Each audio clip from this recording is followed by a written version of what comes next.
Steph. I am so excited to talk to you today. Thank you so much for joining me. And I can't tell you, I've been like dying to get you on here so we can talk about your journey and your story, which I know is going to resonate with so many women, so many moms, women who have experienced grief in their lives. And I don't even want to spoil all of it. So we'll jump in. But thank you for joining me for a testimonial interview. I'm so excited to have you on. Thank you, Kate. Thank you for having me. Looking Absolutely. forward to talking about my healing. Yapping. Yeah, we'll just yap, we'll yap away about it. I love it. Yeah, and it's a gorgeous, gorgeous journey.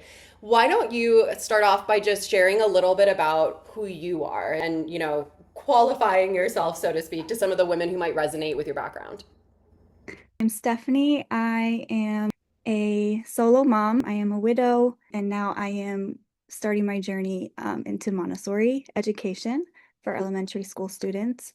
I have a master's in education, specializing in social and emotional learning. I unexpectedly lost my husband almost 3 years ago when I had an 8-month-old and was 2 weeks from graduating with that master's. So that led me to an immense shutdown of everything in my life. I put everything on pause to become a solo mother overnight. Your story previous to this is such a clear demonstration of how quickly things can change, sometimes at what you would argue is the worst possible time, and how incredibly important it is to have that foundation of emotional regulation and capacity and support in case things change overnight. And of course, your story feels like an extreme example of that. And it's just as extremely incredible how you've grown out of that and the ways that you've healed through that and processed it.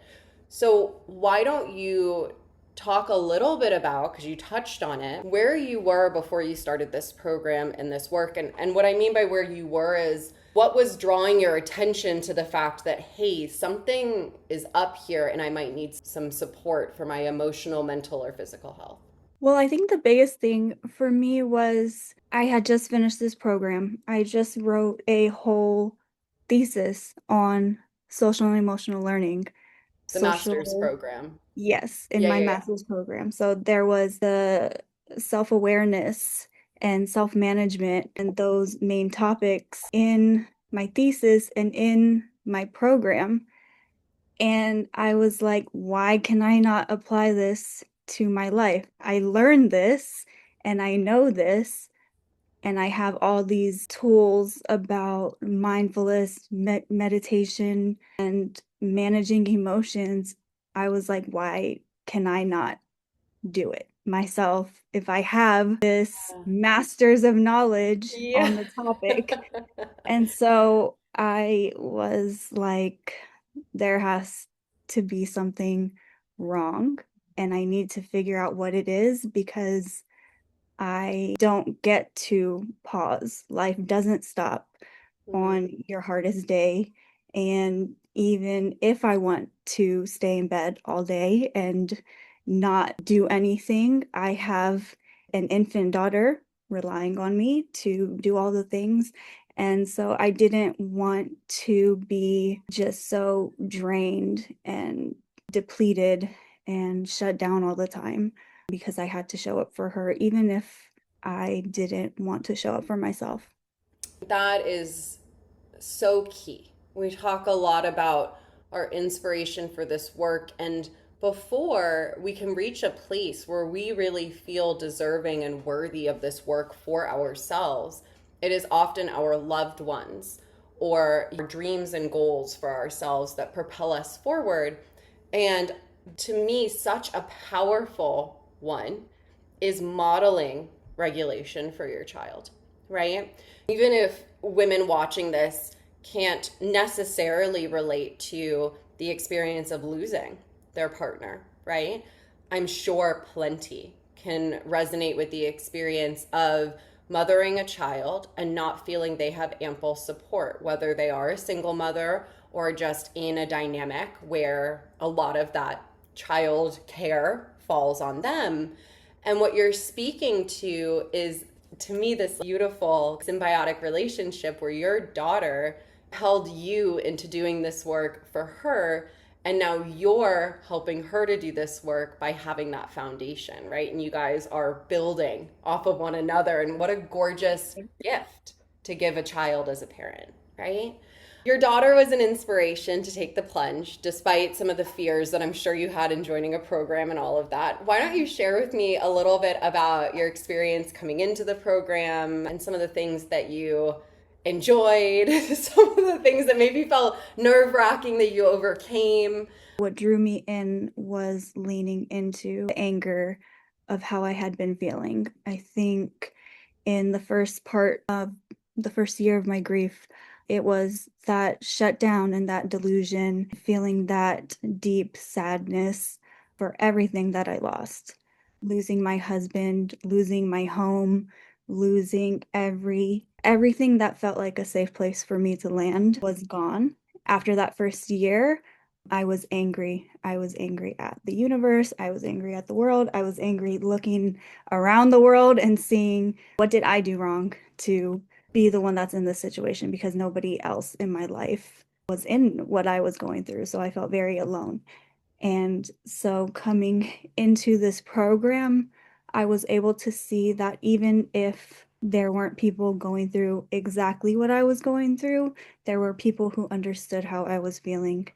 Mm, And that made me feel less alone, and that made me feel safe, and it made me feel like I was showing up for myself. and you were. Um, and that is how I was able to connect with everybody else in the program and feel like I belonged somewhere in a community that wasn't just grieving. Yes. And I Yes. think that was a big thing for me, was realizing that I could connect with women who weren't just grieving. I could be seen by women who weren't just grieving. And that was something that for a long time, I felt like I could only connect with people who were going through the worst experience of their life. And that Mhm. was like, oh, I can only connect with people who are sad. And Right. to see that shift made me feel like I can be more than just sad. You were able to let go of that being an identity and could be an Yes. experience, and you could find your tribe. And you shared so much good stuff. And I think this is so key because when we are smart, badass women, we can get really used to doing everything on our own, even if we're angry about it. You shared, even if it's just like, dang it, I want somebody to support me and I want a safe place to land in. Yes. But we're so used to and familiar with taking it all on our own that we can get really down on ourselves if something isn't working or we're not watching modules, even though they're the least important part, in my opinion. What I Right. love about what you shared is that you threw yourself into community and into live space and into the coaching. And that's what moved the needle, right? That's what got you in the fold and helped you heal in this collective way. And I can't think of any better way to bring it back to kind of what kicked it off. I can't think of any better way to heal anger than to be allowed to feel it, because as women, we are so often told to suppress it, to have it celebrated and have other women feeling the same, because why wouldn't we be? And let's celebrate it as a driver to living our best lives. It balances out because you are just so filled with love, filled with people, love, connection, community, support, and safety. And that's really the damn journey, right? And you're not going to just get that through like a video module. So I'm so grateful you decided to show up for yourself and show up to those spaces and be vulnerable. And over time, you found that foundation. I think the biggest shift that I have experienced is realizing that I can feel like I'm more than just okay. And that was something that previously, before I started in the program, I was like, I have to accept this. I have to accept that I'm just going to be okay and there's nothing else. And I would often say that the best has already happened. And I got to that point where I was like, that's just the way that life is, and we got to move on. And through this journey, I have been able to recognize that you can feel two things, three things, five things, 10 things at the same time, Yeah. but it's also okay to be more than just okay. I think in grief, we fear that as soon as we're having a day that's more than just okay, everybody's going to be like, oh, great, she's finally, it's about time, without realizing that tomorrow can be sad and the next day can be happy. And there can be a day where you feel every emotion in one day. So realizing that the grief can be there and it will always be there, and it's not something that I have to fix, but also realizing that there can be other feelings as well that don't have to be holding me back from living a life where I can smile without feeling like I'm being judged, Mm, or I can smile and not care if I'm being yeah. judged. Kelly. I love this because we talk a lot about being multifaceted, right? And that it's not just about being able to feel every emotion, it's about being able to hold the space to feel multiple at once. That Right. our emotions don't become identities. And that we are not a single emotional expression that we just stay stuck in. And a lot of, I mean, that sounds like, okay, yes, but when you're dysregulated in chronic stress, you just feel renditions of the same kind of components of sadness, grief, anxiety, disarray. So you're like, oh, there is no joy here. I am not a person who is able to feel joy, safety, connection. And if I do, it's very short-lived and it's kind of forced. This idea of being able to hold a container of your experiences, sadness and anger, but also joy and love and happiness, and feel that they're all equally valid and equally Right. important to your human experience.